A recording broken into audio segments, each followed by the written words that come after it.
cannot happen without technocracy. And this is why technocracy as a system of government is different from anything that we've ever witnessed before in this iteration. And because technocracy comes with an evil twin, which is transhumanism. So democracy could not facilitate transhumanism by itself. Capitalism could not facilitate transhumanism by itself. And so technocracy or neo-technocracy is really what is capable, able to facilitate that evil, which is transhumanism. This is why technocracy as a system of government is different from anything that we've ever witnessed. Thing about it is that we need to, why do we need to know about this? Yeah, why do we need to know? It's because there's going to be two classes. At some point, the color of your skin isn't going to matter.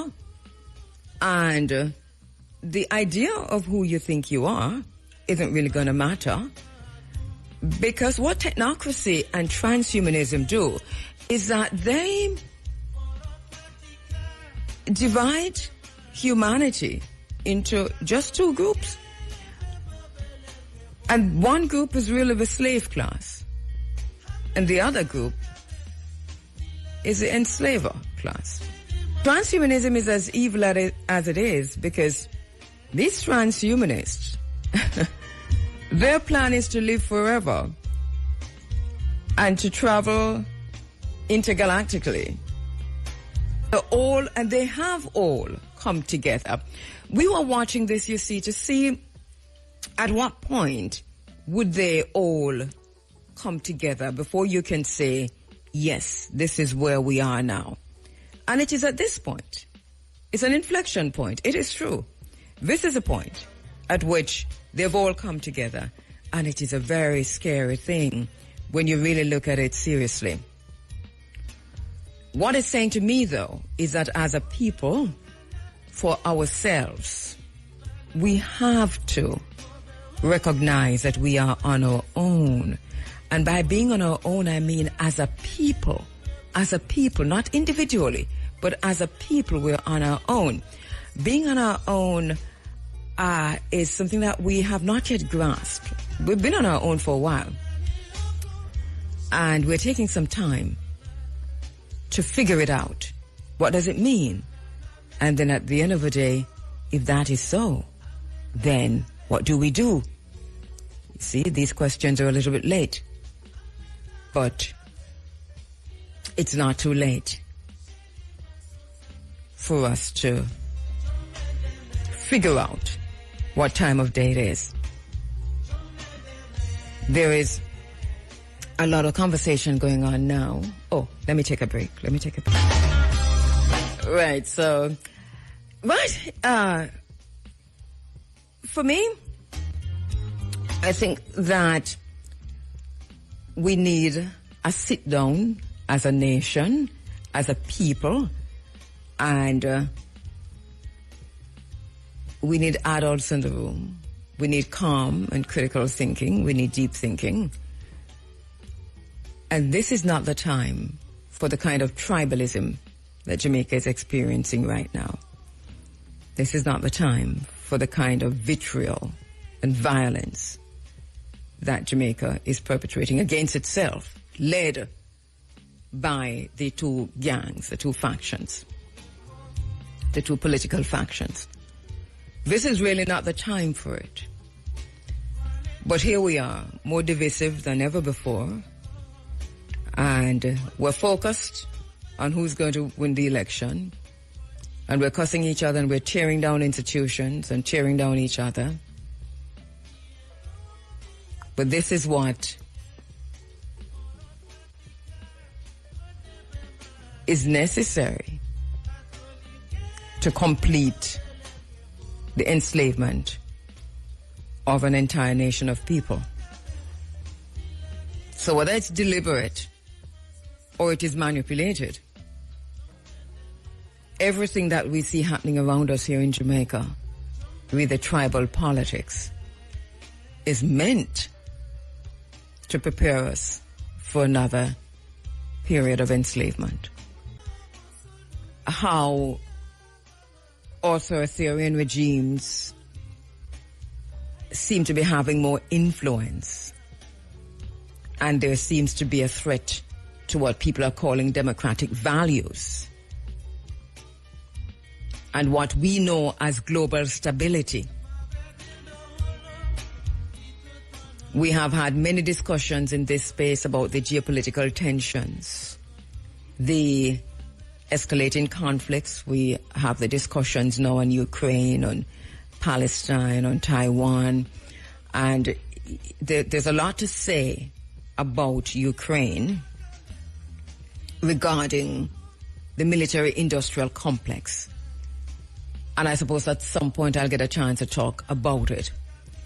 But the question has been asked, and a lot of people are asking this, you know, why, if say Donald Trump is saying that he needs peace on the one hand, and Zelensky is pushing back at peace, so it would appear, and the European Union is pushing back at peace, or so it would appear, and the British monarchy has got involved, and the King of England is meeting with the comedian from Ukraine, and they come out of all those meetings, and the solution is war, and more war, and more war. And you ask yourself why. The military-industrial complex is an interesting complex that we have to look at. And when we get a chance, we can, hopefully this morning, I'll take you through some of what is important about all of this, including the fact that a lot of these economies are failing, and war is propping up these economies. The military-industrial complex, if you listen closely to the military equipment, the resources that's needed for war, the airplanes and the weapons and the vehicles and the human resources, and so everything that's needed for war is supplied by manufacturing companies that make these things, make the warplanes, make the guns, make the weapons, make all these things. And there are a handful of these companies across the world. These are billion companies with profits in the billions and the trillions. And a lot of these manufacturing, when we talk about the military-industrial complex, we're talking about all of this, right? Inclusive of these companies that are benefiting. But these companies are not necessarily private-owned, and you're lucky if you find one that is private-owned. 99% or so of them are owned by governments. So the UK owns a handful, maybe 5 or 6 of these gun-making, weapon-making, complexes. America owned a whole lot of them. France owned a whole heap of them. Germany, too, owns some.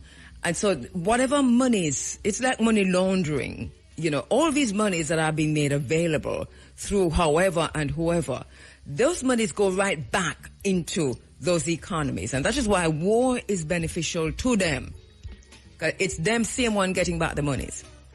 I can give you the names of the companies, all of these companies, and and who own them, which government own them, and which country them in. Hopefully I can do that this morning. So war is lucrative. They're going to war for profit, for hardly anything else. And they'll kill millions just for profit. So they're propping up their economies for profit and power, of course. So they're propping up their economies. This is basically what it is. Donald Trump is speaking honestly about a lot of this when he talks about the mineral deals and, while Donald Trump is out here talking about Ukraine has to sign a mineral deal, for example, and they have to sign this before we go any further. Britain, in January, underhandedly, if you will, if you're speaking from the perspective of the United States, signed such a deal with Ukraine. And so there's a tug-of-war for Ukraine's land.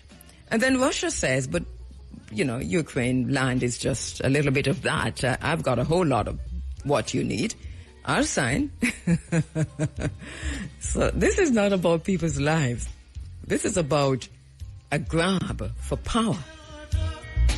Yesterday they had a summit in the United States, and it's a precursor to the biggest summit that's coming up March 17, I think. And it's a summit on digital currency. So when we're jumping, hopping, and skipping, and I don't know how many, my economics, so I did economics in sixth form. Econ, we call it back in sixth form. I don't know if I remember nothing from it, but I do know this though, that when we see and hear all of this discussion around us, and this is geopolitical, this is global now, but all of this discussion around us about the stock market and the market crashing and the economy and what is this person doing in the economy, and a lot of this has to happen, literally. How do you bring in a new order, a new economic financial order? How do you bring in a new system? How do you reset this? Because we're talking about the Great Reset, so the fourth industrial revolution. How do we move from dollars to digital currency? Can you just go smoothly, or something have a crash? Can you move smoothly into the digital currency? Do you first have to crash the dollar, or is the dollar going to crash itself? And how that rebound on the market? Do you have to crash the market so that people literally scramble and beg you for whatever it is that you have out there planning to replace this thing that is so not stable, unstable? So for me, everything is going as planned. There's this big concern and this reporting. If you watch some of these liberal media outlets like CNN and the NBCs, MSNBCs, and all of those, they spend a lot of time, Bloomberg does it too, they spend a lot of time talking about the market and the market and the market. And I'm over here thinking, but there's a thing happening over there. There's a thingy. I want to say to them, there's a digital summit going on right now as you're talking about the market. They're meeting in the White House. And look around the table. It is technocracy in motion. Look around the table. They're meeting on the digital currency. But not only that, March, they've got a bigger date coming for a global digital summit, March 17 to 25 or something like that. So there are challenges, obviously, to moving into the digital currency era, into, bitcoins and cryptocurrencies and so on. But government want to control, so we're looking at a whole different thing. And remember when we did this program in 2020, when we talked about that this is where the lockdown was going to lead to the introduction of the digital currency, remember that one of the main questions that I asked every single week through all of the lockdown, when we're discussing the fact that this is where we're heading, was how is it going to work? Because if governments want to control, it's going to be a whole different thing. And so if governments are going to control this, then they're going to have to crash the market. Remember we said that in 2020, How are they going to do this? Because we see people who are doing this on the fringes. And for those who are doing it, private people who are doing this on the fringes, they were doing what they're doing. But, Bankman Free, this young man who is in prison, who Tucker Carlson interviewed last week, and now he's in solitary confinement. He was out there with his cryptocurrency thingy, and became a billionaire, gave all his money to the Democrats, and then the Biden administration, and before that. And then if you listen to the interview that he did with Tucker Carlson last week, he said that they shafted him. Because remember, that whole thing crashed around him. and he's now in prison. The prison Department of Justice said they didn't know he was about to do that interview, and so that he's now, in solitary confinement as we speak. But once again, I just want to underscore, everything is connected. I don't know if I'm making sense. If I'm not making sense, let me know. If I'm making sense, let me know also. So basically, this is how I see this whole thing unfolding. So the markets matter now up to a point, but they're moving away from things as we know it. So the whole financial industry, we're moving away from it as we know it. We're going into a digital age, which is going to be led, or is being led, by the technocrats. And this is not the usual definition of technocrats that we know. It goes beyond that, because we're going beyond the technocrats to technocracy, which is coupled with another thing, which is transhumanism. So I wanted to kind of foreground that, to say everything is unfolding as it was planned to unfold, and everything else is just a distraction. So they're saying, look over here, the whole immigration talk is part of technocracy. This is how technocracy works. So technocracy has features, just like how you have features of democracy. We've got features of technocracy. So this rise of the so-called right, which it doesn't make any sense to say the right, because whether it was the right or the left that were running things right now, it wouldn't matter, because this is a plan. This is where we are on the calendar. This is where we are. In other words, yes, we reach where there's now going to be a new world order, and they're calling it the Great Reset. So it is well underway. It is well underway. There's nothing strange about what's happening. The plan was always to be right where we are now. There appears to be challenges, and there are indeed challenges, because none of these changes are smooth. Elon Musk is a front. Donald Trump is a front. The program is running in the background. And this is why last week I talked about Palantir. There was one group that I was watching that hadn't entered into this whole thing yet, because everybody's now on board. And you remember I took you through that a few weeks ago. Nobody's left out of this, They're all on one side. If it was a boat, everything would have gone down, because everybody on one side. So all the technocrats, barring none, are now working with Donald Trump's government. And I say that deliberately in the way I couched it, to say it's just a time. And so everybody's gone over there. There was only just one group left.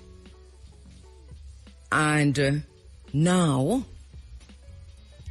I just saw last week that now that group has entered the chat gleefully, because Donald Trump came into power blazing big guns on his hip like Marty Robbins, and talked about Panama, and he's going to take back the Panama Canal, and because China is it, and China, what we do know is that China owned ports, and I'm using the past tense because I think they probably sell it already, but anyway, so China owned ports, near to the Panama Canal. China wasn't really operating the canal, but, those massive ports that China owned right at the Panama Canal, because Panama, of course, entered into a deal with China.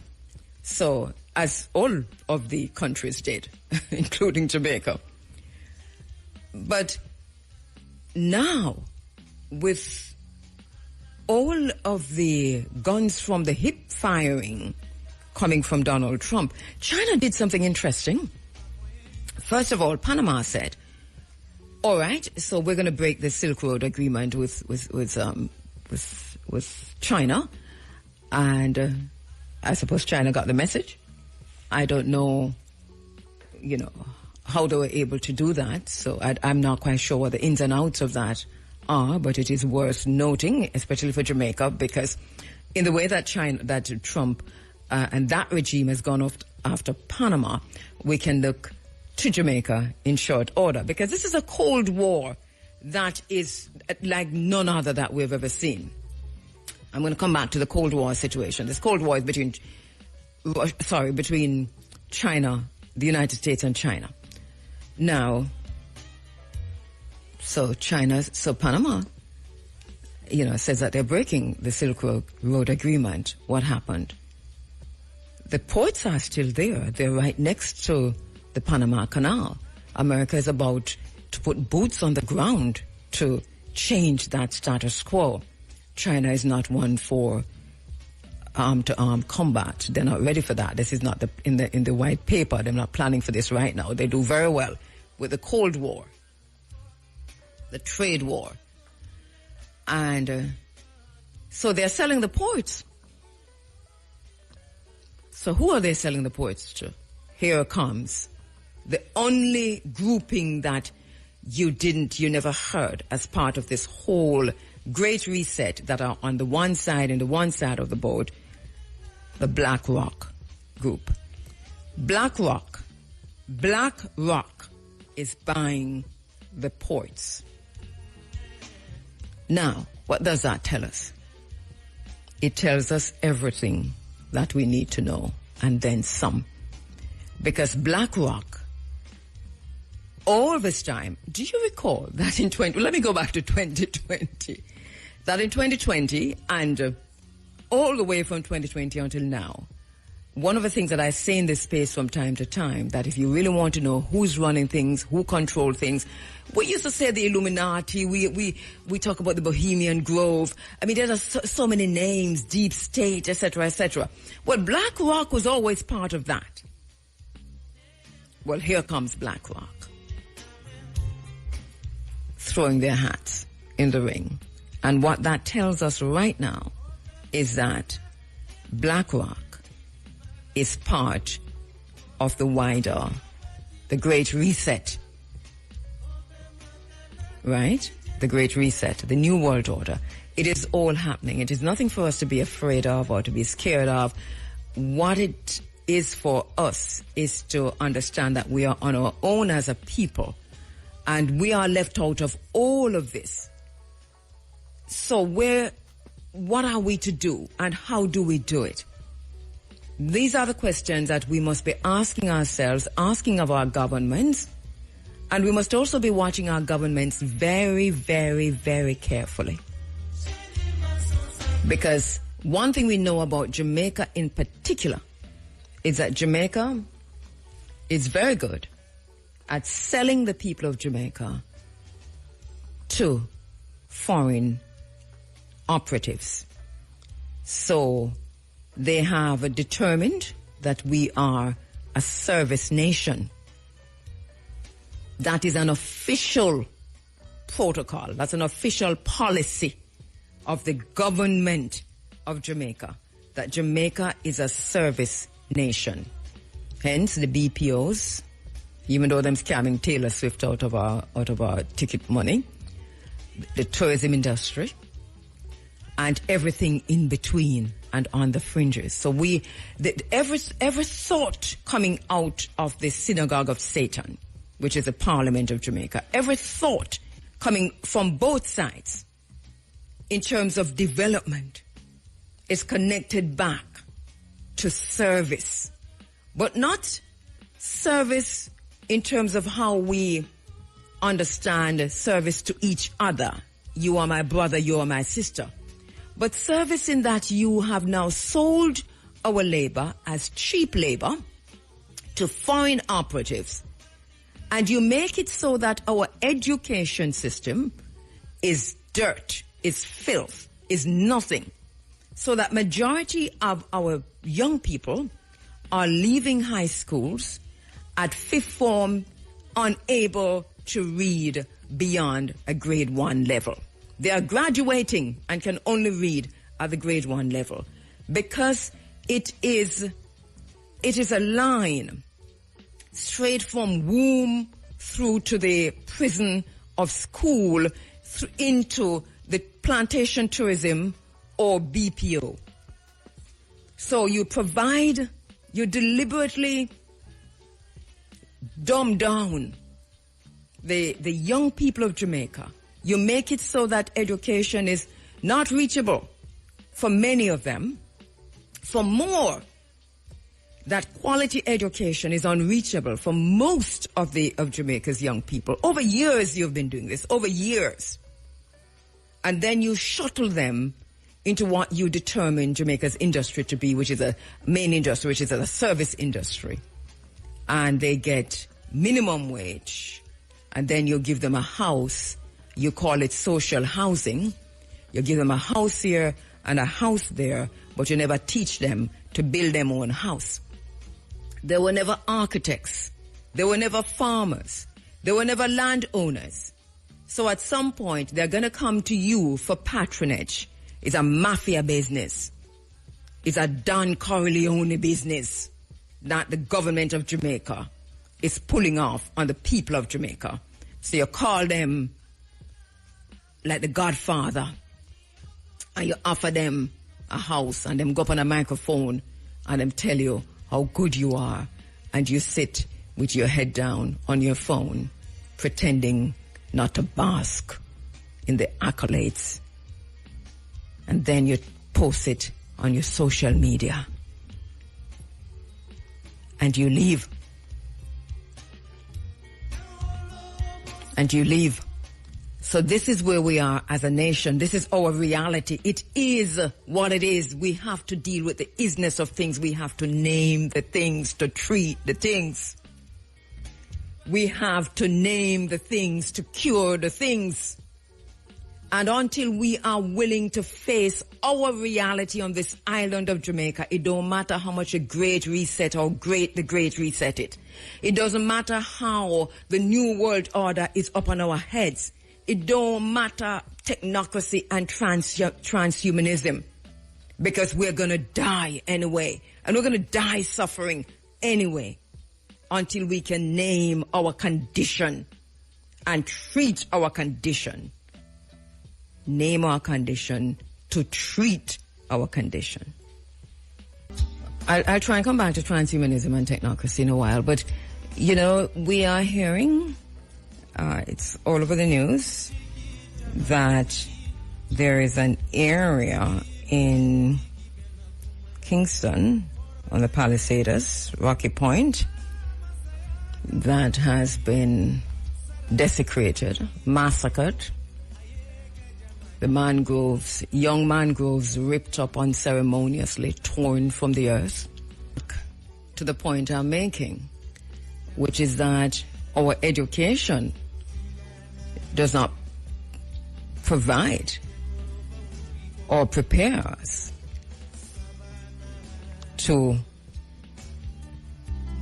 be decent human beings, to be citizens, and to understand the relationship between the environment, between the land, and our very existence. And that is deliberate. So that is why bulldozers could be sent to Rocky Point. Is it Rocky Point? What's the name of that place out there on the Palisades where they sent those bulldozers? And to rip up mangroves. Because even to the point that you were sent, at every level, there seemed to have been no awareness, no intelligence of the relevance of the land and the connection of the land to our very existence. That you're ripping up mangroves, that you're not even able to identify what is a wetland, and how important this area is. And where was the Jamaica National Heritage Trust in all of this? Because isn't that area protected area? I would have thought so. Fort Rocky, it's called. Fort Rocky. Thank you for sending me that. Fort Rocky. It's a very interesting situation that's unfolding there.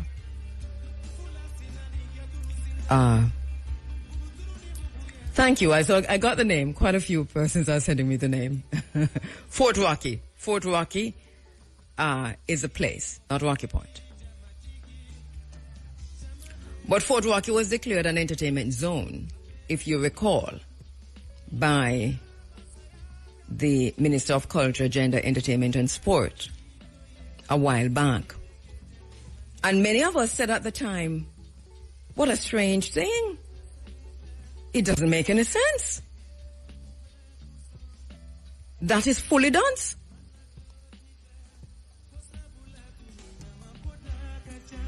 That's mad, sick head, no good. But it happened. So who sent those bulldozers? We have no trust in NEPA. NEPA, the National Environment and Planning Agency. We must find another.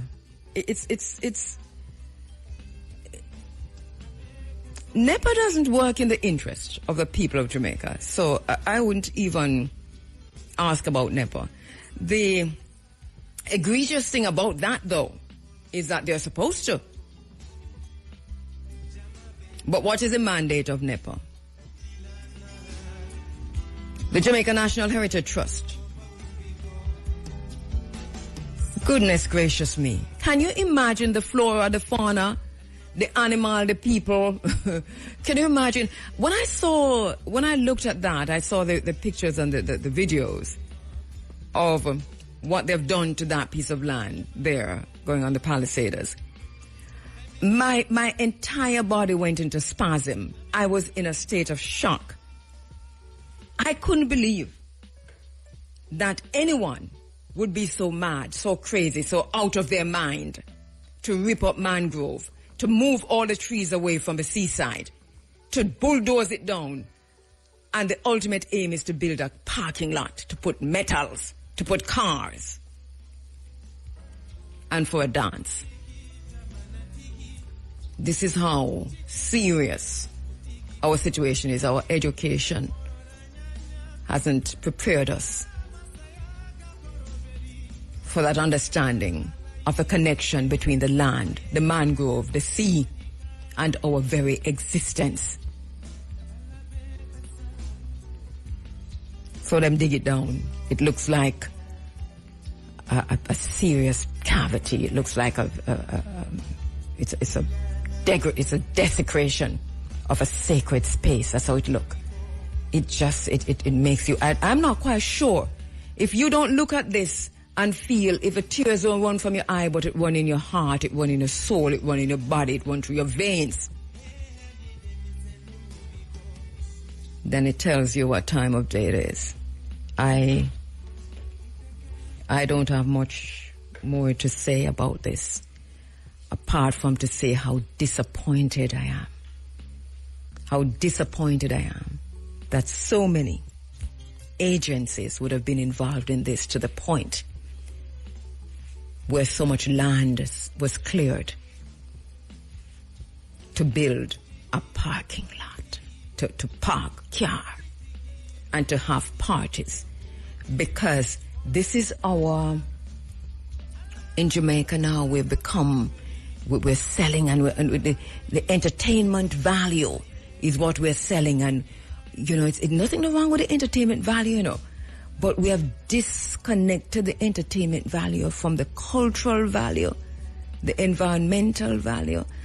And so that because you tear it all apart like that, entertainment stands by itself. And that's all you care about. So whether or not the artists, them mad, sick head, no good, whether them fully done, don't matter. You're giving them the biggest stage. And at the same time, you're creating spaces for these entertainment events that are devoid from the culture of Jamaica, the environmental culture and the agri-culture of Jamaica. So that somebody in their madness somebody in their, this is the madness of King George. Somebody in their madness signed off on the bulldozing of the mangrove area, the protected area, I think named so by the very same environmental agencies and probably the Jamaica National Heritage Trust. A protected space that you've signed off on tearing that down, ripping that out, desecrating that space to park cars because you're going to have a party. Understand the party is to be March 15. Beware the Ides of March. Beware the Ides of March because the mangroves are weeping still. And all the history of that land weeping still. And this is happening right across Jamaica because if you go into, and this is wetlands we're talking about, but if you go into the watershed, one of Jamaica's most important watershed areas is Roaring River, the Rio Bueno watershed area, Roaring River, where the Roaring River appears in St. Anne, Miami Bay. If you go there now,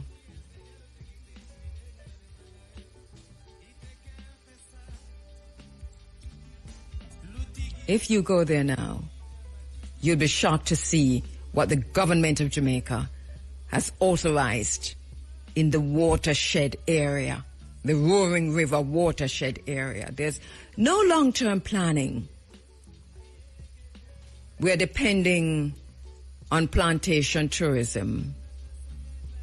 And China is about to build a Chinatown. China told us 10 years ago that it's a Chinatown that they were building there. If you go to change.org right now, you'll see that at that time I started a petition entitled, "Please do not give the Roaring River lands to China." And in the description of that petition, I wrote that this was a plan to build a Chinatown. But here we are. Here we are. On this side, we have that happening. And in Fort Rocky, we see what's happening. Let me take a break. The inaugural conference of storytelling clubs of Jamaica, and this is going to be happening at the Kingston and St. Andrew Parish Library on Thursday, March 20 at 9:45 a.m. Remember now, stand by for that because you're invited to bring your stories and come celebrate World Storytelling Day. Blackwood Meeks joins me at 8 o'clock. And then later on, we continue our discussion with Dr. Leslie Gale Atkinson, Swaby, on the indigenous people, the first inhabitants. And this morning, we're going to be focusing on the Tainos. So one of the things that I've noticed over time, so let me see if I can do this in 10 minutes, is that there's been a great misunderstanding, and I take a lot for granted. So my bad, pardon me, pardon-moi. I talk about technocracy and its evil twin, transhumanism, a lot, and I take a lot for granted. But I'm finding out over the last few days, just from having conversations with you, generally over time, about this very issue. And so I'm finding out as I go along that a lot of people do not understand when we talk about transhumanism, what we're talking about. I think there's not necessarily any further research for many, and so that leaves them with whether or not this is related to sexuality, and this is what I am getting, and it's the weirdest thing. So I took this for granted. Once again, my apologies. And I thought that this morning I spent 5 or so minutes just to say what transhumanism is. Majority of the people who are around Donald Trump right now are transhumanist. If you listen to Steve Bannon, who has been a trusted friend and advisor to Donald Trump, went to prison for him and all of that over the years, one of the reasons he said he has walked away from being so involved this time around, he said, these guys are transhumanists. These are the people around Donald Trump, those who are very close to him. He says they are transhumanists, and I want to have no part of that. Now, he's not the only one who's been talking about it, but this is not a secret. It's out there. Palantir advertises a whole lot on the channels such as Newsmax and Fox and some of those other channels. You see a lot of ads from Palantir. Look at that in the background. Look at that, Palantir. I would say, do a lot of research on Palantir.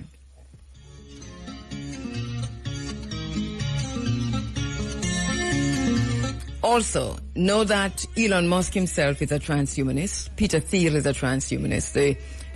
The top echelon of the Heritage Foundation. Heritage Foundation is responsible for writing the document, Project 2025. 40% of Project 2025 has already been implemented in the first month of Donald Trump's government. So read Project 2025. Those people are transhumanists. And so too is Musk, Thiel, and so many. I mean, it's a whole bunch of transhumanists who have come into the space, and they've come in also as technocrats. They're part of the technocracy, which is interesting. So basically, when we talk about transhumanism, we're talking about a philosophy that speaks to transforming the human condition by developing and creating advanced technologies to enhance human intellectual, physical, and psychological capacities. In other words, it is not it looks like a robot, but it's a hybrid human. It's you who will be enhanced, you the human being. And so the core idea of transhumanism is to use science and technology and the innovation that we currently have, the 5G, the 6G technology, and so on, to overcome human limitations. So that's why they talk about extending the human lifespan or achieving immortality, living forever. Also cognitive enhancement, which is improving the intelligence and memory and the cognitive abilities. And this is why Neuralink, which is fronted by Elon Musk, this is why Neuralink is speaking so specifically to the health benefits of transhumanism. So it is transhumanism right in front of our eyes, right? It's in front of us, but it has been couched in the language of medicine. But it's far beyond medicine. This is where Elon Musk goes. He goes to the cognitive enhancement, the improving the memory and improving the cognitive abilities and so on. But obviously it is far beyond that. Also, there's a physical augmentation, which is enhancing the physical abilities through what we see Elon Musk talking about, the prosthesis, the implants, and the other technologies. So it really delves into the using artificial intelligence, using biotechnology, using nanotechnology, using neurotechnology, and of course robotics. And you notice we say, and of course robotics. So we talk, it's 5 things that, you know. So when we talk about transhumanism, it's not just about robots. As a matter of fact, I would say robots is the least of it, right? So they talk about improving human life and abilities and capabilities if you're in an accident and so on and so forth. But there's just so much involved in that. There are ethical questions, which is why people like Steve Bannon has walked away from it. What does it mean to be human? That is being redefined under transhumanism. And but this is where we are now. What does it mean to be human? Because once Neuralink and the others are done with us, then how do you define human? Also, and we talk about the ethical questions. Will these technologies exacerbate existing inequalities? No, that is a question that I have stopped on, if you realize. Existing inequalities. Because if you're able to look down the road, basically, what is about to happen, which has already happened, is that the slave class is clearly defined. Clearly defined. And may the ancestors help us. Africa, continental Africa, and its diaspora are caught in the headlights. This is basically what this is.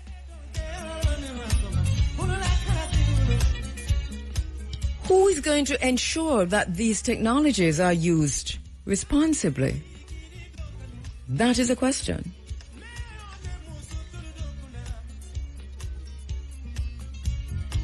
So, yes, we need to have these conversations. We need to be talking about them. Because a lot of things over time seem far-fetched. Let me just put something in perspective. It's almost, what now? 10, 15, is it almost 12 years that I first raised the question of the Roaring River watershed and that China was going to build a Chinatown there. I can tell you what happened to me personally as a result of that, of me staying on that and not moving. That was going to happen. I am not going to do that this morning because I don't even want to recall some of those things.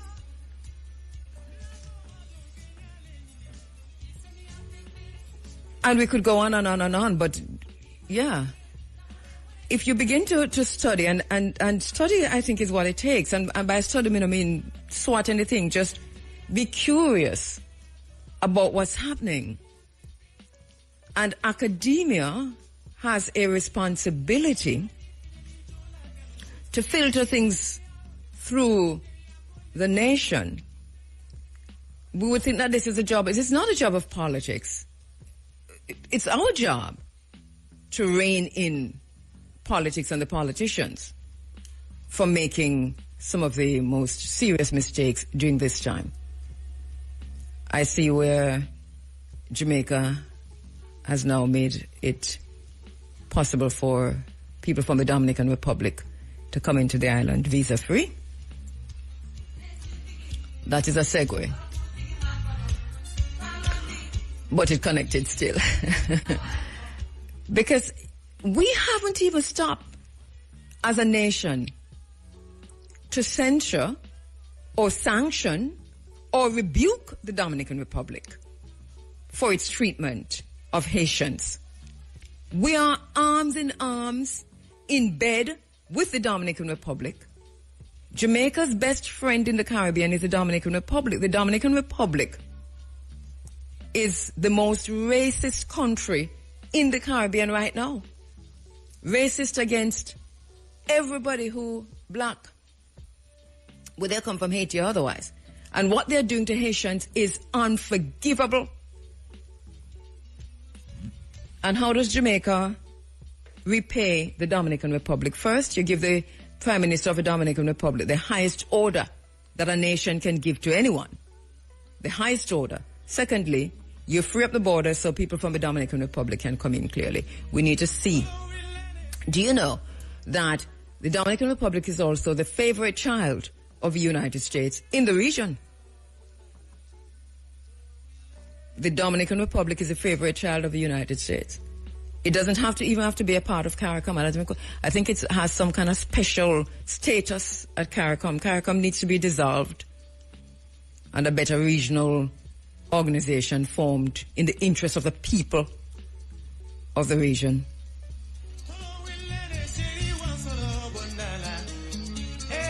These are the kinds of things that Jamaicans will do. There are just too much dunce people running Jamaica. This is, and by dunce I don't mean book learning. I mean lack vision, lack intelligence, lack the ability to think critically, to think deeply, to see. If without vision the people perish, for crying out loud. Don't even know how to tell. I don't know what to expect from, the political element of Jamaica. We can't tell them about technocracy and transhumanism. When we say they're going to think by transhumanism, that would mean transgender. That would have something to do with people's sexuality. That's what they're going to think.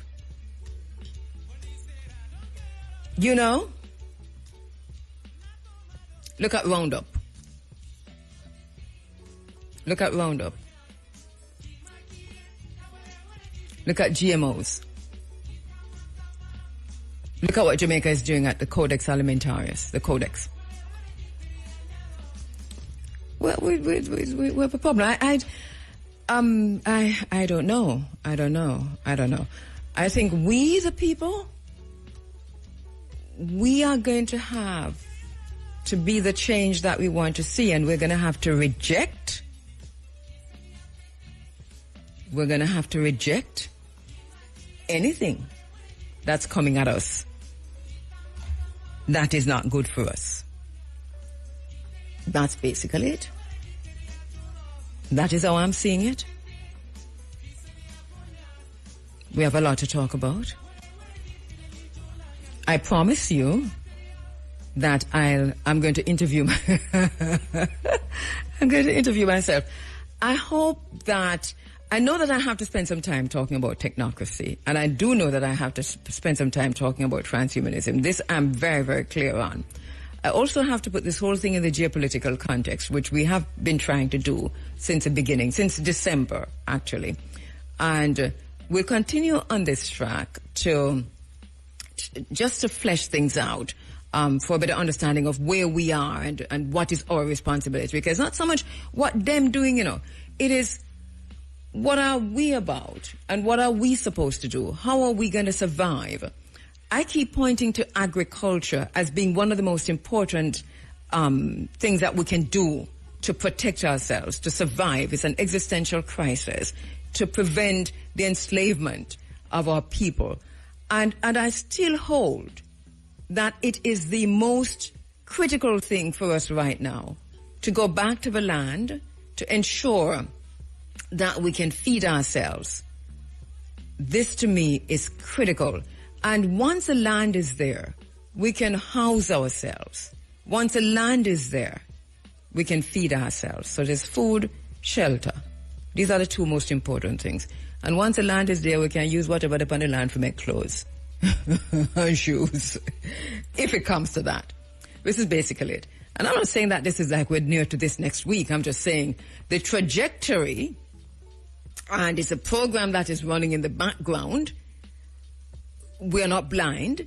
People are hoping that tomorrow somebody will rise up and overthrow the U.S. government as it is now. And once that has happened, then everything will change. Nothing will change. Nobody's going to overthrow the government. Nothing will change. Because it doesn't matter who comes in. The program is running in the background. It's set already. This is a great reset. What do you think people are going to do with 6G technology? What do you think people are going to do with 3D printing? What do you think people are going to do with the technology that is available? They are already doing it. They cloned Dolly the sheep many moons ago. And nobody has stopped to ask how many other people them cloned since Dolly the sheep. Didn't you see how many Joe Bidens were walking around? I know it sounds weird, but go back and look. There are about 5 or 6 of them. And I don't know how many Donald Trumps there are. It is what it is. I deal with the isness of things. My eyes not fooling me. Time and I it's 8 o'clock. I'm going to join Amina's storytelling, because I think this is where I might do better. All right, we go to the phone lines online. Dr. Amina Blackwood Meeks, and we're going to be talking about the inaugural conference of storytelling clubs of Jamaica. Dr. Amina Blackwood Meeks is the founder, artistic director of Ntukuma, the Storytelling Foundation of Jamaica, and she joins me online. Amina, my sister, good morning. Good morning, my sister. Please allow me to put you in a chapter to the many stories you just told. Okay, go ahead. Yes. Our farmers must be paid. Yes. People who sell rum, rich.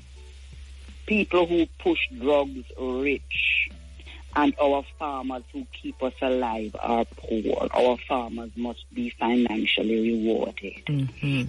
And agriculture must be taught in schools as science, Yes. Not something you do when you can't do anything else and you go and you duck the ground and hope that something happens, and listen when rather tell you that prepare to lose 1/3 of everything you plant. And then the rest of the world, I hope that we are learning from the current global situation that all of us need to be self-sufficient. That's the only way that the USA will stop behaving like a gang leader and hold the rest of us to ransom. Yes. If it is one thing which has been revealed, is how the whole world that have all the resources, the mineral, the gold, the cocoa, the coffee, the everything, is dependent on a place that doesn't have anything. That has to be wrong. And let me join you in your madness, because people don't believe that you can actually clone human beings. But there is a book that was made into a movie many years ago based on historical facts called The Boys from Brazil. And it was about an attempt to recreate Hitler. And so basically what happened was that a reporter from Vienna was found murdered. And they went to a family to say, what do you know about this man? And they saw this boy with the most piercing blue eyes, and they couldn't forget it.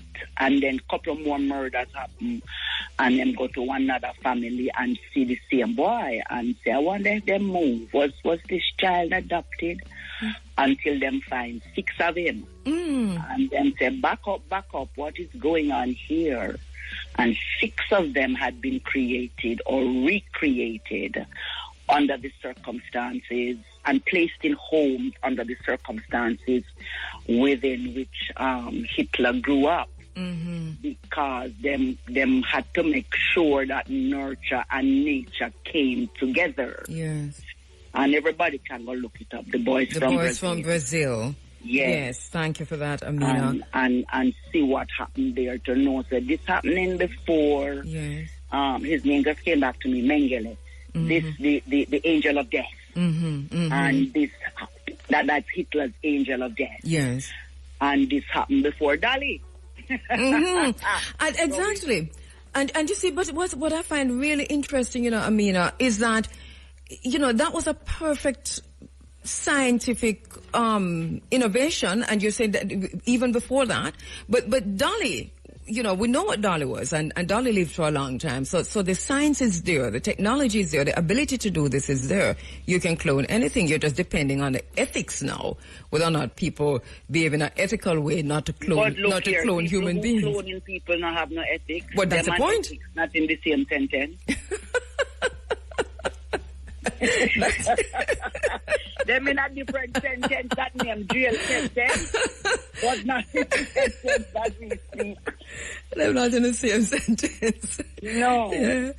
All right. I mean, that is a good segue to take us now to another sentence, which is the inaugural conference of storytelling clubs of Jamaica. I want to start at the storytelling clubs, Who are they? Where are they? Right. And yes, a little bit about them. It's an idea whose time came a long time ago. Yes. And a long time ago, we approached some cultural agencies.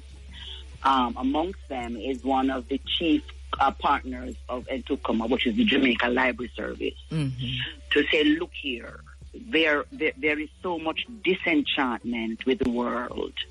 And we saw that during COVID, how disenchanted we are. Yes. And there are many people who have written about the power of storytelling to re-enchant ourselves.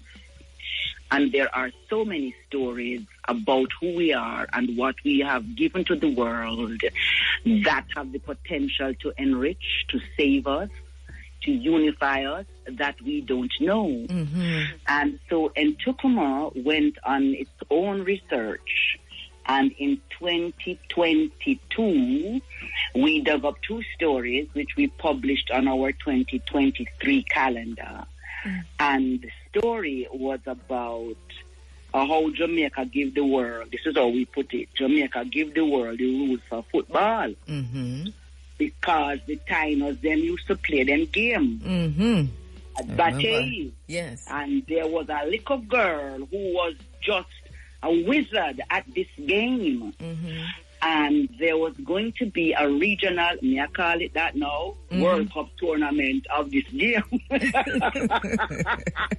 in Puerto Rico. Yes. And all the Tainos from around the region go to this game. Mm-hmm. And Jamaica carried this little girl whose name I can't pronounce properly, Raygua. So I need to brush up on how to pronounce that, and so my Taino friends need to advise me. Well, I have Dr. Leslie Gale Atkinson Swaby coming on right after you. Raygua. Yes. Yes. You sure what up is them? I'm telling you, yes. Right. Yes. So when the Jamaican team arrived in Puerto Rico with this little girl, them laugh her to scan. You know, no say a world tournament we have. Where I go with this little picnic. To cut a long story short, Jamaica won the tournament. Of course. And she was the man of the match. Yes. And when the Spaniards came, they taught the Spaniards the game and all the rules of the game, which evolved into the rules of football. Right? So that's one story that we actually dug up and published. Yes. The second story is about Jamaica's contribution to the Industrial Revolution. When the man out at Reader's Pen in St. Thomas saw that the Africans came as metallurgists and were making equipment now to make the plantation run a little more efficient. He did not see efficiency because that is not his headspace. Him say, but if them people here can do this, them not so make bullet and start kill we are. Make us just mash up the things that they have made. Yes. And so they did. But another plantation owner collected the pieces and said, no man, this thing have use. And carry it go to England and patent it. And without it, there would have been no industrial revolution. Exactly.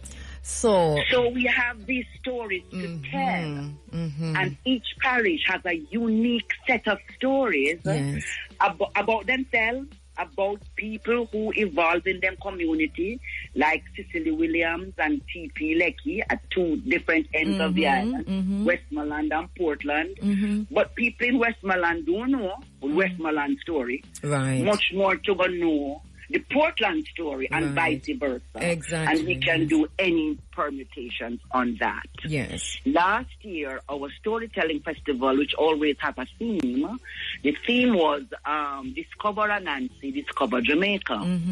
And we wrote a number of stories about where Anansi visiting and planted clues, and the children had to guess. But when we came together in the workshops, to talk about how to find the stories and how to craft them into performance pieces.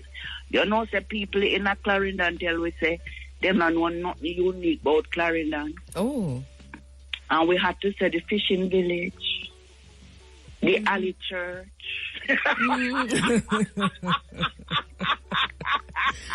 I hear you. Help us, Lord. Yeah. Help us.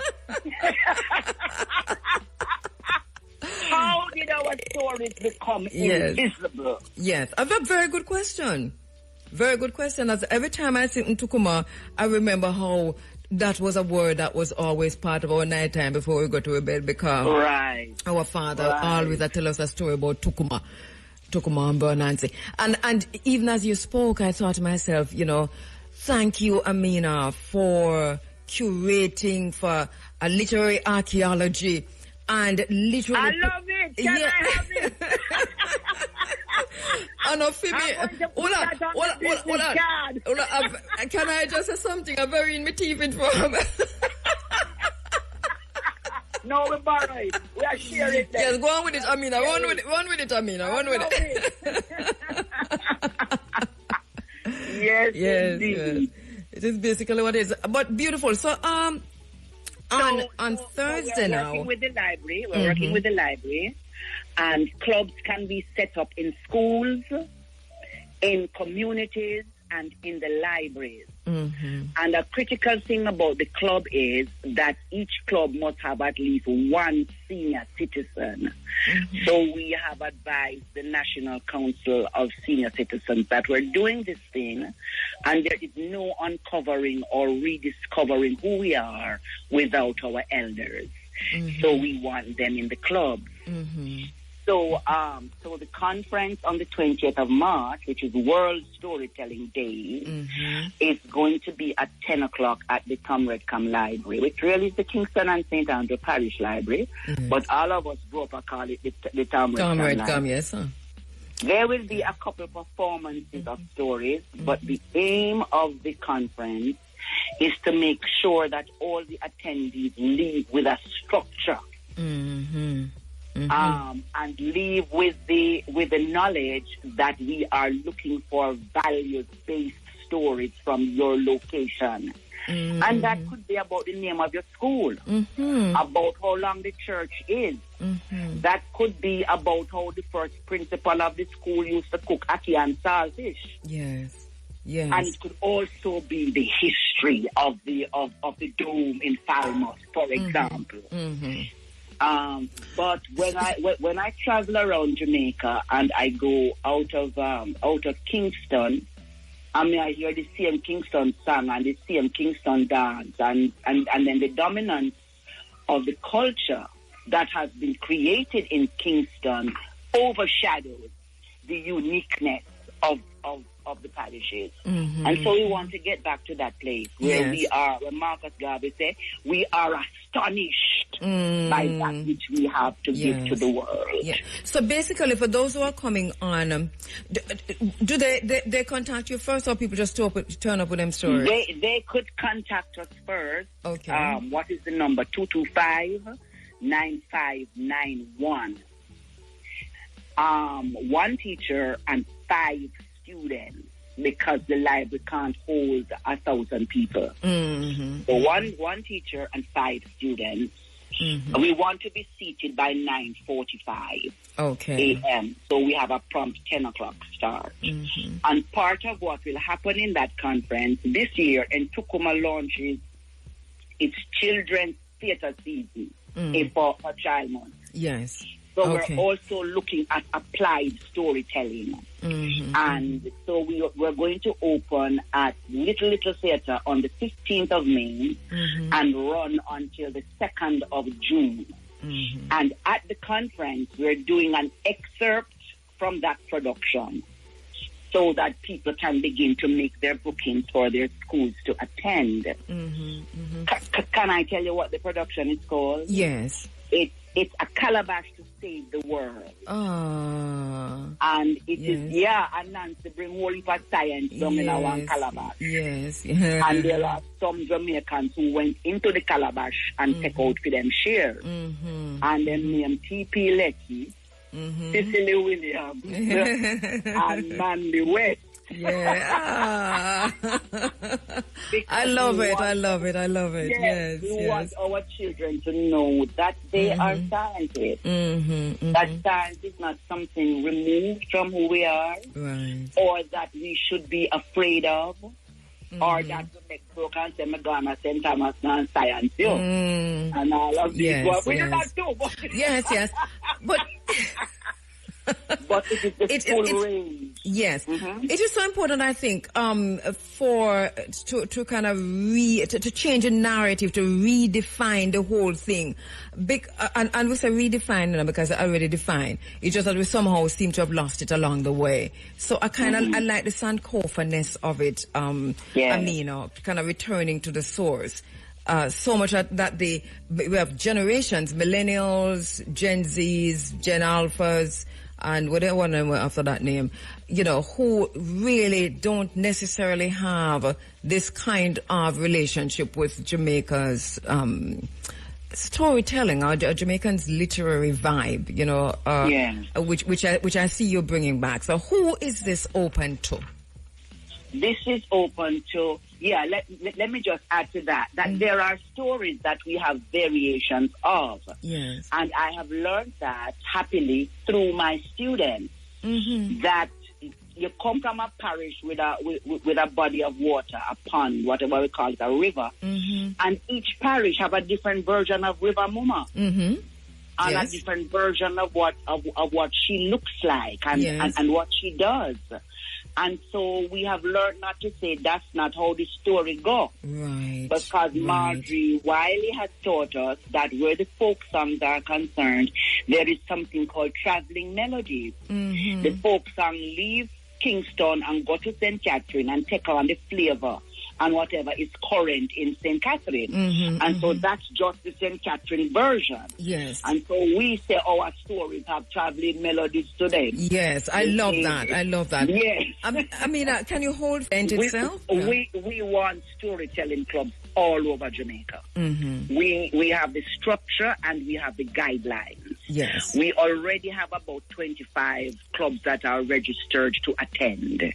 If you call us at 876-225-9591, we will send you the guidelines. The event happens on World Storytelling Day, Thursday, March 20, at 10 o'clock in the morning. Be seated by 9:45. We're going to tell you some stories, some examples of the stories that we could be digging up. You will leave with a structure as to how you can set up your club, what we are calling values-based stories. And at that event, we are going to be doing an excerpt from our first children's storytelling production for May, which we hope will become a national event.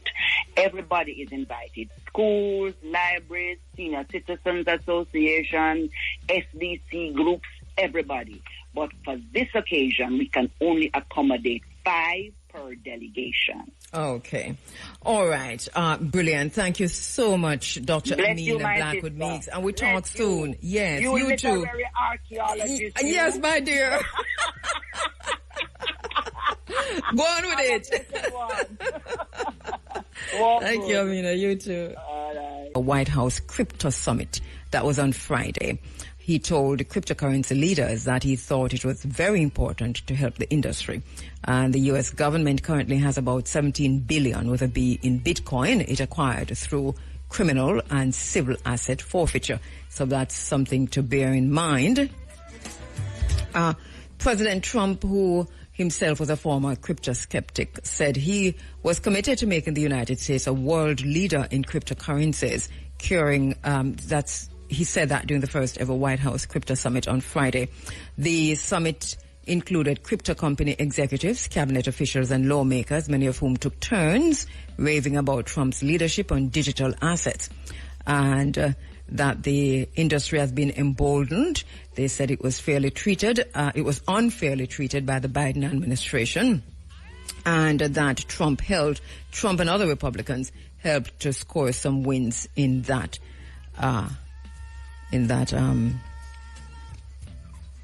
last election.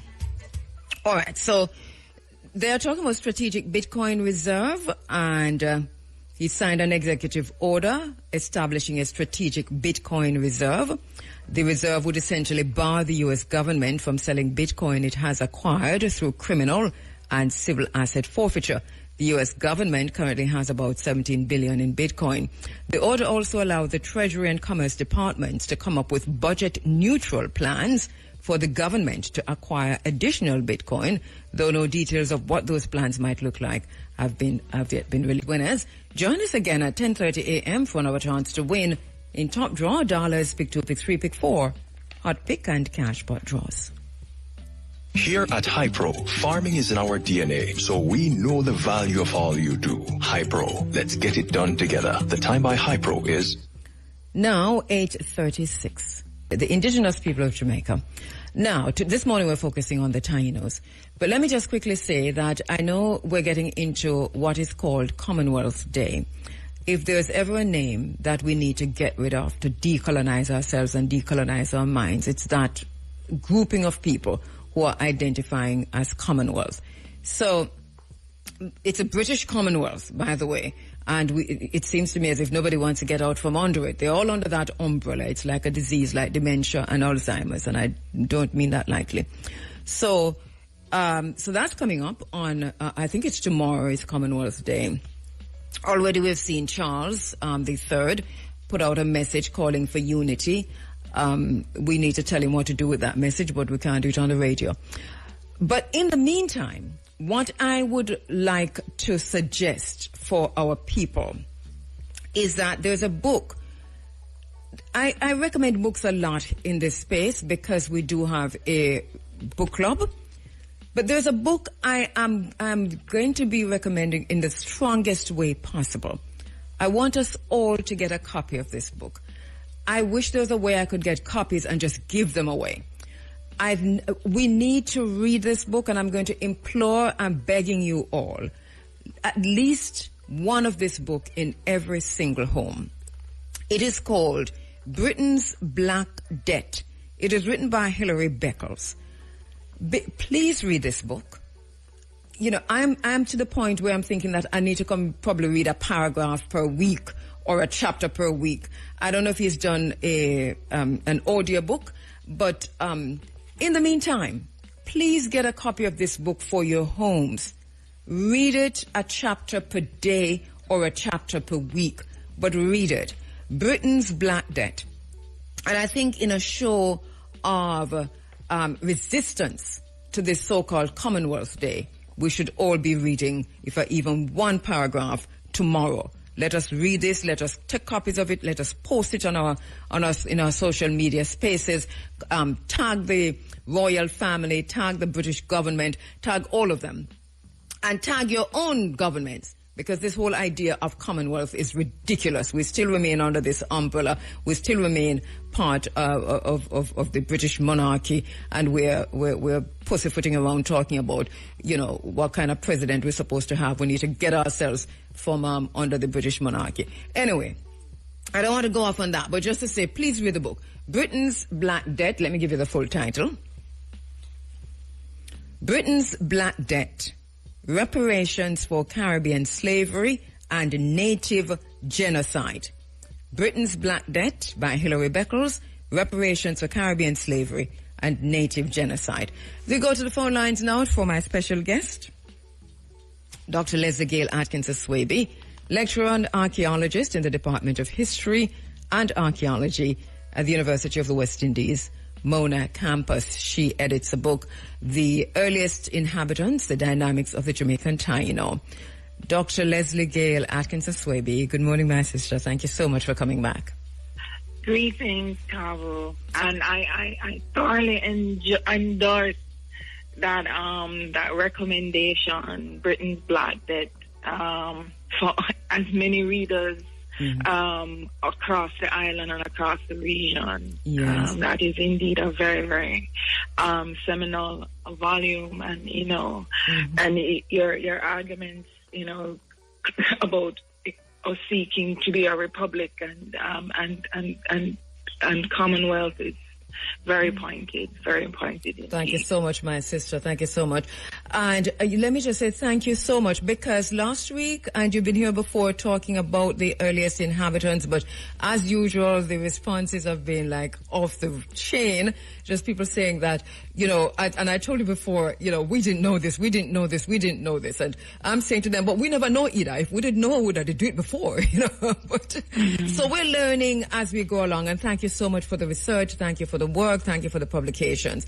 And for those who weren't here last week and the times before, we're going to take a minute or two just to start with the earliest inhabitants that we know before we segue into the Tainos, because we're focusing on the Tainos this morning. So once again, just remind us, Leslie, about the three earlier inhabitants before indigenous peoples, before the Tainos. Well, it's specific to Jamaica, though. Yes. So we're talking about the ancestors of the Taino, the Ostinoid, who settled the island by the 7th century. Mm-hmm. And we're also talking about the Mayacoid, who we believe came over from our sister country, Haiti, by the 9th or 10th century. And then we do have variations of the Mayakoid that existed by the 12th, 13th century, known as the Fairfield Complex or Montego Bay style. And largely between, well, some sources look as far back as 10th, 11th century, but generally when we think of the Taino, we think about the development that takes place in the region as a resulting of the interaction of these earlier groups that forms what we know as the Taino culture, which is iconic with productions of wooden artifacts such as the doho, such as the semis, the ceremonial staff. These are some of the things that you see on display at the British Museum and also here in Jamaica at the National Gallery of Jamaica. Interestingly enough, I have a short break, so it's as we talk about the Taino presence in Jamaica. Now, Leslie, all right, so let's look now then at, so the Tainos are indigenous to Jamaica. To the Caribbean. To the Caribbean. I mean, in terms of... To the Caribbean and Jamaica, yes. Yeah. Yes. The Tainos settled in the northern Lesser Antilles. They settled most of the Greater Antilles. The only the country in the Greater Antilles that doesn't have complete Taino distribution would be Cuba. They settled largely in central and eastern Cuba, but western Cuba is believed to be the Guanahatabey, or formerly the Siboney people. The Taino also settled in what is known as the Bahamian Archipelago, which comprises of Turks and Caicos Islands and the Bahamas. Last week and the week before, you talked about the extent to which you do not believe, and how ridiculous it is too to think that entire peoples would have just died off like that or disappeared. When you talk about the other groups, the Osteonoids, the Marcoids, and so on, and you're saying it's a general problem I have. Across the globe, where I think they underestimate how resilient humans and cultures can be, and one of our greatest skills of being a human is our adaptability, and I don't think we pay enough attention to that. All right, from the archaeology, where in Jamaica are we seeing more Taino settlements than say in comparison to other places? Well, that's a tricky question. So, all of Jamaica is Taino country. Jamaica is derived from a Taino word. It's funny though. One of the things we don't have to worry about is taking back the name Jamaica. We don't have to change that at all. Yes. When the Spanish came, they called us Santiago, and we reverted back to a derivation of the indigenous name. So there is Taino and their ancestors, their sites across Jamaica.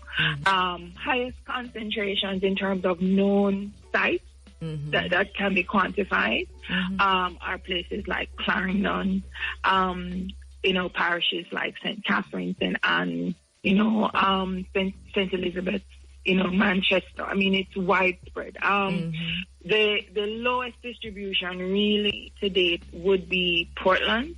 But I think that is more about the fact that we haven't done enough intensive surveys of the eastern side of the island. A lot of the sites that are known without active investigations has really been because of response to development. So you find in areas where we're like the Jamaica National Heritage Trust is responding to proposed developments for highways and the toll roads and so forth. A lot of sites are discovered along those routes or confirmed along those routes.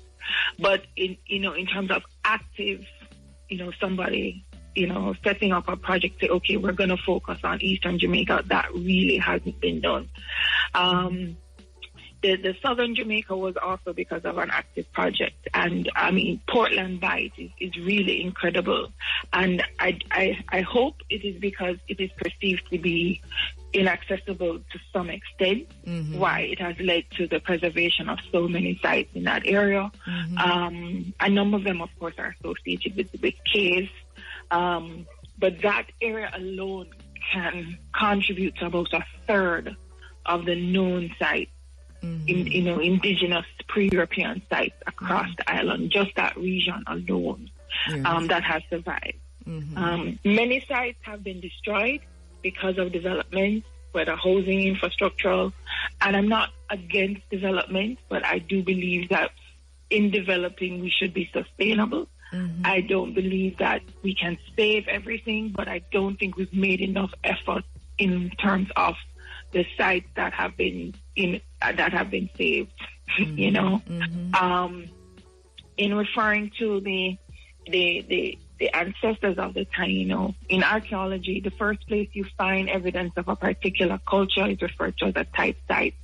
So Little River, St. Anne, which is not far from Miami Bay and Ochiria, was a type site for the Ostinoid or the Red Ware people. That site has essentially been destroyed. I mean, that area is a big tourism belt, as you know.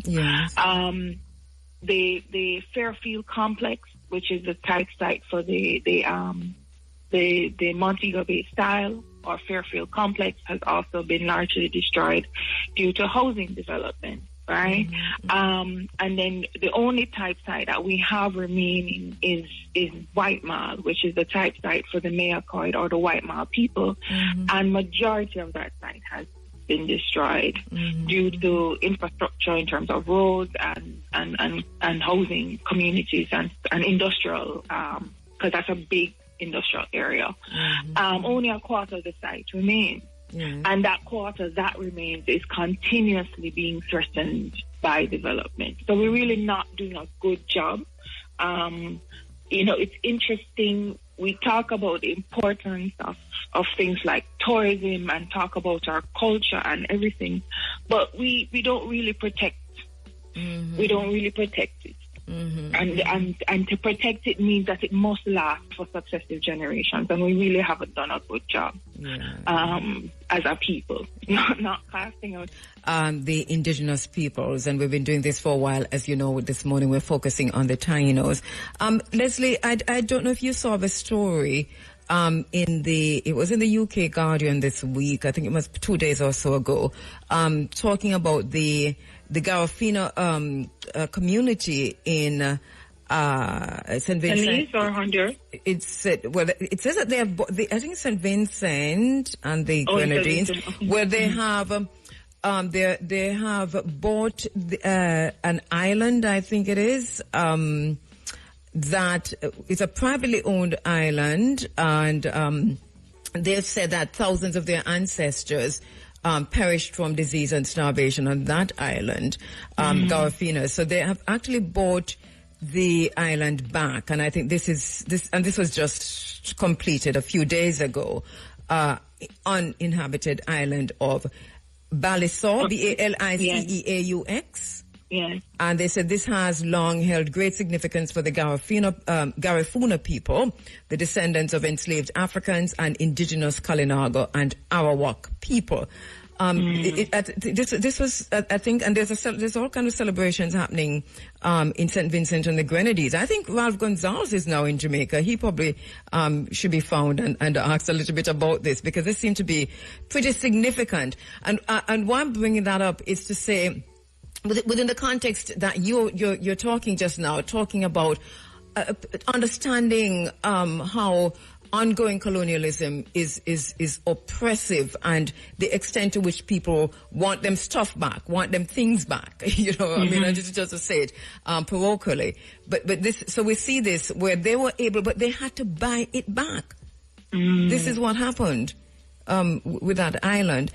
What can you tell us, if anything, about this island that's off the Lavassa, that's off the coast of Jamaica, between Jamaica and Haiti? Do we know if indigenous people lived on that island? Do you know that island? What island? The Lavassa Island? No, Lavassa? I never heard of that island. There's an island. How do you spell that? Let me just get the correct spelling for you. There's an island between Jamaica and Haiti that is where only America can go on it now. I don't know if Jamaica even has access to that island, but it's out there, and the earthquakes or hurricanes don't seem to damage it at all. We're not quite sure what's happening there, but it's very important to both the UK and the United States. So I'm just wondering the extent to which I'm sure Taino people would have been on that island. I'm going to get you the correct spelling in a while. But how important are things like these? We're talking about entire islands now. I mean, well, they would have of course exploited this space. It may have been a home. It may have been a temporary base for them to navigate from one section of the region to the another. I don't know specifically about this island, but in terms of just general approaches, in terms of our attitudes towards the island, towards the Caribbean Sea, and how interconnected the people are, I don't see why it wouldn't have been of importance. It is funny, we are trained to think of the sea as a divider, but for indigenous people, it is a way of connection.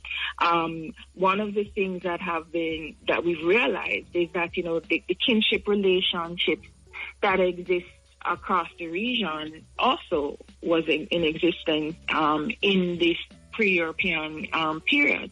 So you do have families, you do have alliances that are taking place, and that I think they've really underestimated the navigation skills of the indigenous people. I mean, in terms of they're always talking about they couldn't have, but they clearly have. They had different types of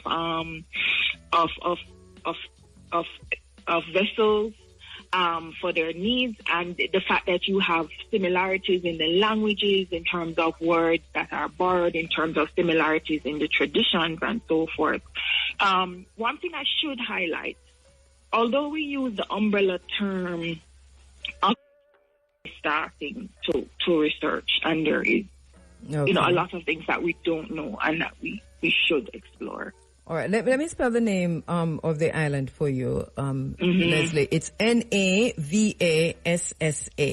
Navassa Island. And Navassa, Navassa.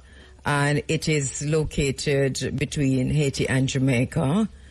I'm thinking that the Tainos would have been there before Columbus's arrival.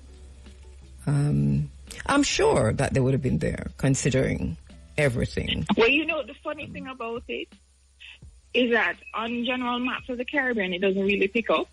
But so that's deliberate. Yes, and then when you so it wasn't until you mentioned and I googled it, then you see small uninhabited island in the Caribbean Sea. So that is even closer than Haiti.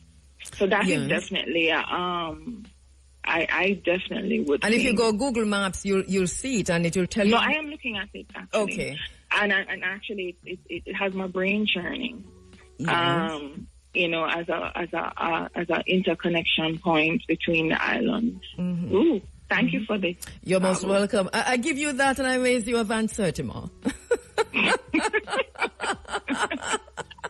You still must say they fight all the time. That doesn't mean they don't love each other. I know. But I have to wrap now, Leslie. But let me just give you the final word on the Tainos and we have lots of students listening, by the way. Well, I just would like that people read more, and also be open. One of the problems I do have is probably how Indigenous people are represented in the curricula, and that is really at the primary and secondary level. I mean, it gets a little better when you reach a tertiary level in most instances. Yes. So I would also, for those of you, kinship matters, family matters. You heard Kabu mention about the things her grandmother used to tell her. Listen. To your family. It is so important in terms of your sense of identity and who you are, in terms of your collective and cultural identity, to have an appreciation. Don't just dispel what your ancestors are saying by, you know, as just being, archaic things from the past. All these archaic things from the past are important. And especially for those of us who are interested in our own personal growth and journey in terms of, you know, where we fit in this complicated world. But, you know, in terms of connection, you know, whether your connection, you know, whether you choose to identify as an African, whether you choose to identify as multicultural or so forth, embrace these relationships, embrace these traditions. You know, heritage can only survive if there's a successive generation for it to be passed on to. You know, if that transmission is not successful, then it is lost. And it doesn't matter whether this is natural heritage, it doesn't matter whether it's cultural, whether it's tangible, whether it's intangible. We do need our younger generations to be open, you know, to preserve these, you know, historic and cultural traditions.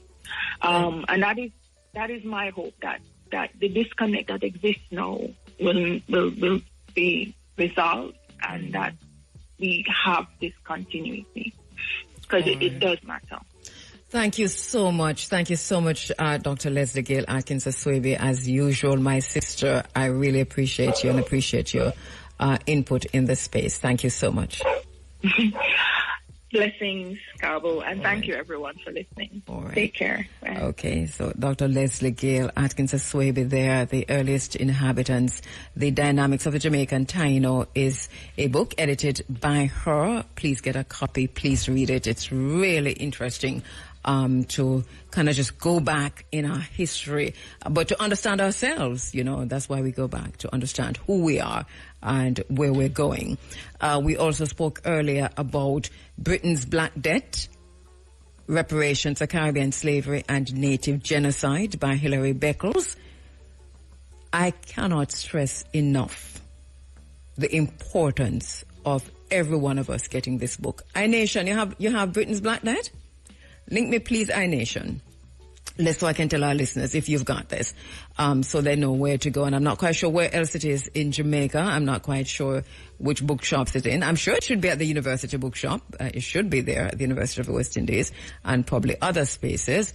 But listen, it's important because so much, the research is phenomenal. The learning will just blow your mind. Britain's Black Debt. And Professor Shepherd is reminding me that there's a companion book to Britain's Black Debt. And the companion book by Beckles is How Britain Underdeveloped the Caribbean. How Britain Underdeveloped the Caribbean. So look for that one also. Let us start with Britain's Black Debt. I want us to read that book. And I don't know how you're going to tomorrow. It's Commonwealth Day now, so find a way for you to make people know so we read a book. All right. Let me just quickly, there's some things I wanted to say, one of which was that that island was bought by has been repurchased by the Garifuna people. Also, we talked about Black Rock and the Panama Canal this morning. It is that Africa has responded to Trump's 2.0 era, new opportunities for China. So Africa has responded, and we're hearing some things coming from China-Africa, and this is a China-Africa engagement at the same time. China is, as you know, strident. China has said, if you want war, we're ready for war. They've said this to Trump.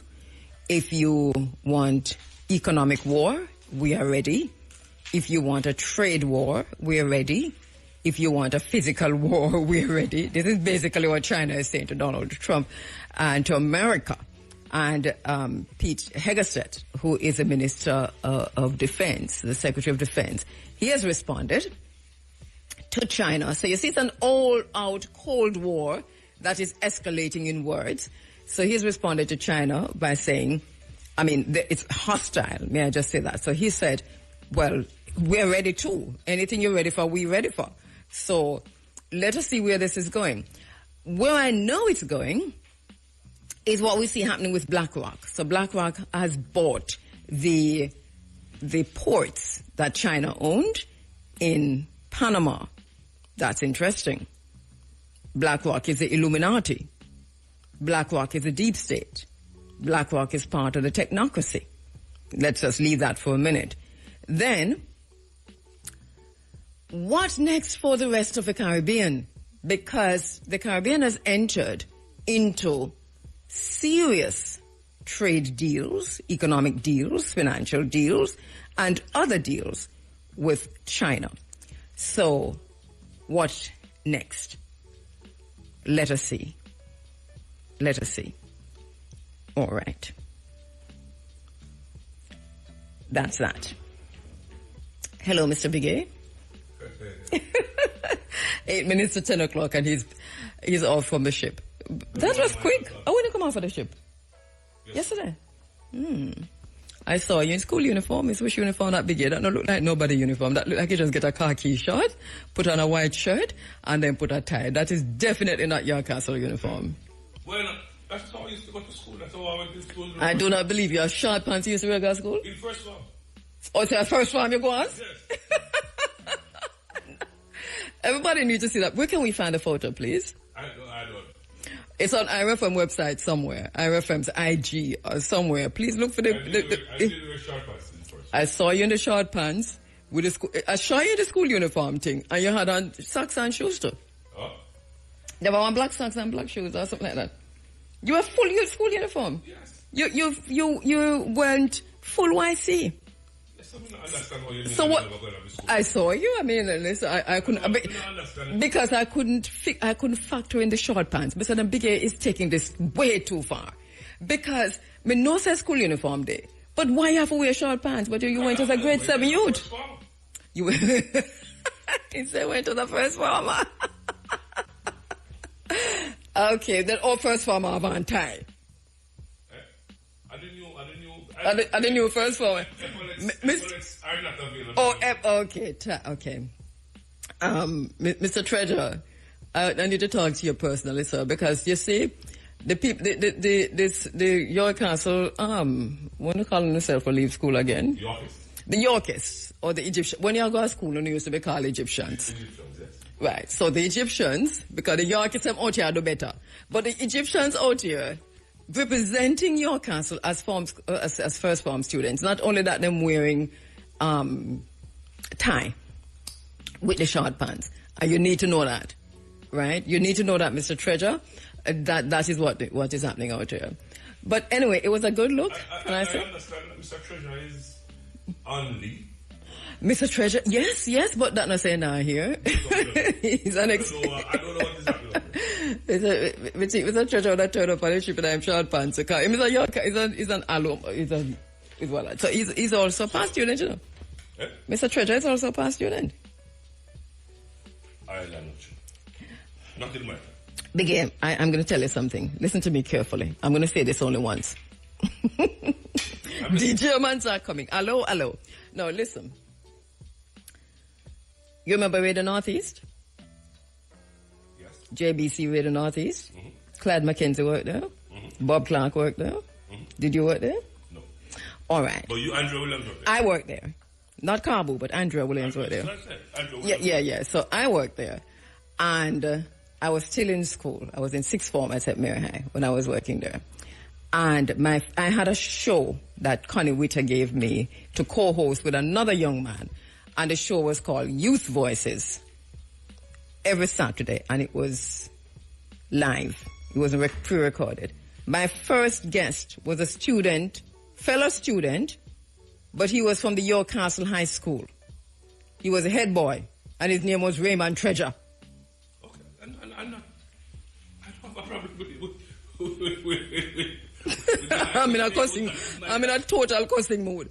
Because I don't know how you... that I don't know every student that that you don't know that Mr. Treasure, who is the current principal... I am saying to you that it is an indictment on my record. Indictment. That I do not know. That I do not know every student that went through the gates No, that the current principal of your castle... And that is an indictment. Is an indictment on you. Why? Because you were just in short pants and tie. And you never care if the principal know? No, Because I never what? You never give every principal know that that's what you represent. If you show up, all you have to do is put me in detention. Like for the appropriate uniform. So anyway, how was it? If you thought it was a breach. How was the cruise? It was good. Mm. It was excellent. Okay. Me see you. I don't like it. Have fun for true. So is it better than others or just well in line with others? I don't like to compare. It must be... Each one stand by itself? Yeah, man. It must be about the experience you expect of the cruise versus what you actually get. And what I expect... Like what you see this, let me hear you now. Talk again. Or you want me to turn on that mic? No, exactly. What I expected was what I got. And maybe even some.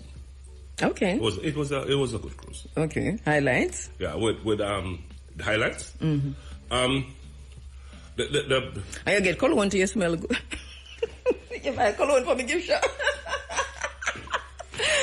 Look here, you smell expensive and dear, me have to talk. So come here, look at me here. Oh, you smell so good.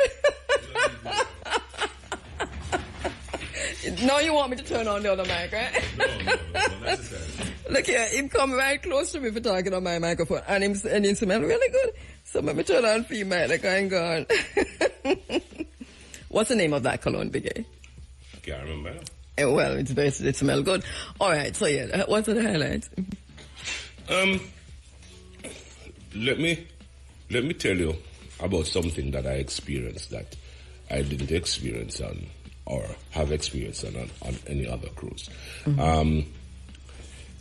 There was a comedy show that brought out some of the finest Caribbean and Jamaican in particular comedians, which included Johnny Daly and Lemon Parkins, and Kathy, I think her name is Grant, but her first name is Kathy, and Caribbean American comedian called Haitian V. And after going to that show, it dawned on me that Caribbean comedy and Jamaican comedy in particular has gone now on the big scale and can rival stand-up comedy anywhere. Because remember, Jamaican comedy is coming from skits. It was a skit kind of thing, and it had to do with that kind of interaction. But now we are able to have entertainers going up, sitting on them stool, and just entertain you for a half an hour, 45 minutes. That kind of thing, and you are just in stitches. And this is across the Caribbean, because I know I see this happening in Jamaica, and it's really good with Johnny and them. But so this is Caribbean wide. This is Caribbean wide. Oh, this is Caribbean wide. I didn't realize. And the craft is being honed. It is not. We're not taking it for granted. It would seem, based on the interviews I've had with these entertainers, they are actually honing their crafts. There are little outlets that they're using. The Comedy Club in Kingston, for example, yes, right, is a place where these upcoming comedians and these well-established ones too can go and they hone their craft. So when they get opportunities such as the one I saw on the cruise, and it was just par excellence. And let me just ask you this, because in relation to, so we've had comedians, who have really broken through some of the broken through the Jamaican Caribbean market and gone into like ethnic North American market, like an Oliver Samuels, Murphy and Oliver, Boyle Johnson. But normally it is plays and skits and that kind of thing. We didn't break through. Not just a stand-up comedy. In the stand-up comedy kind of arena. Yeah. And this is what I'm talking about. But in particular, stand-up comedy. We have broken through, and I believe that we are doing very, very well. I'm very happy to hear that. I know that I see Christopher working on this in some serious ways over a period of time. As a matter of fact, especially during COVID. Remember they had these, it was mainly online, that you would see somebody pop up every now and again with I think it wasn't random. I think it was planned during that period, you know. But to see kind of grow out like that, and this is something you think will break through the ethnic market, or more likely stay within the North American. As it continues to grow, I believe it will break through and go even mainstream. That would be great, because we see the rise of that again, especially where we see... Because you probably would have to modify your product as you go along and morph it into something that is understandable in other markets, right? But I don't see why not. In the very same way we can understand American and English comedy. Yes. I don't see why it is that we they can understand our comedy. And, you know... Yeah. And that was well received, and you're saying... It was very well received. Right. Jamaican humor is an interesting one, but I think even with TikTok and the whole social media space, where the Jamaican language is more prevalent now, that people are understanding it. Well, are understanding it. Yeah. You know. And that is not to discount the musical experience. True. You know, that was also very good. The persons who have been Love and Harmony cruisers, or they call them the harmonizers over the years, they have they told me that this is the best lineup so far. So what was the lineup? The lineup was excellent. You're talking about Beenie Man, Bounty Killer, Capleton, Louis Culture, Elephant Man. Well, I saw a clip of Louis Culture. You know me not gonna see it. I mean. and then when you add Beresford Hammond, Richie Stevens, and Sanchez to that, then you just get better. True. Yeah. Well, it did, and the ship was full as usual. Like cruise was fully booked. Yes. I saw that. Yes, it was. And what was outstanding is the camaraderie between the fellow harmonizers. It was just an easy going atmosphere where you can talk to anybody and everybody. So people know people now. These are like repeat people. These are repeat guests. Repeat harmonizers. No, not only because this was their biggest ship so far. And it accommodated a lot of the repeats, but also a lot of the newbies. And this is my second time on this cruise. And I considered myself a newbie because it was 4 or 5 years ago was my first time. So a lot of the persons I would not be familiar with this time. But it was just a warm atmosphere, and IRFM was all over the place. Yes, and the links were really good.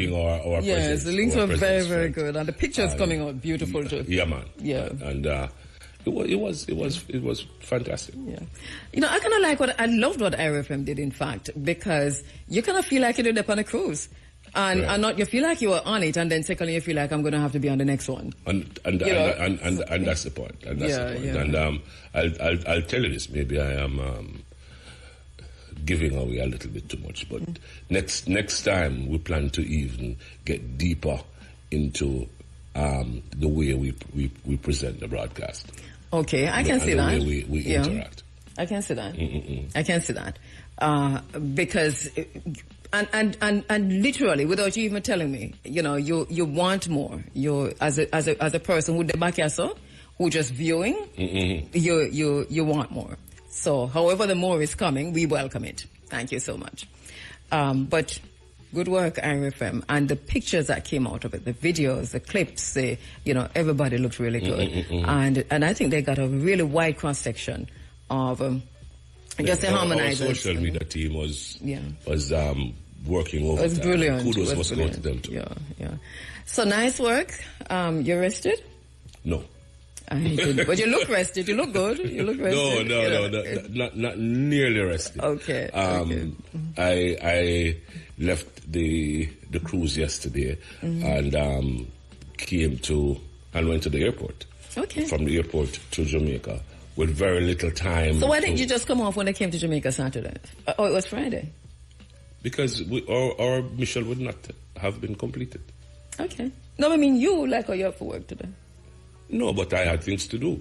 I didn't finish my reporting. I was sent on assignment that was not complete. True. But so it was in Jamaica when? So Friday? Thursday. Oh, it was. No, my bad. I thought it was yesterday or Friday. So it was in Jamaica Thursday. So how it go now? It came on. What you do? You go to Miami? You took the plane to Miami? Yes. And then from there, you journey over to Cayman, then from Cayman to Jamaica, and then from Jamaica back to Miami, which gives you 2 full days at sea. Okay.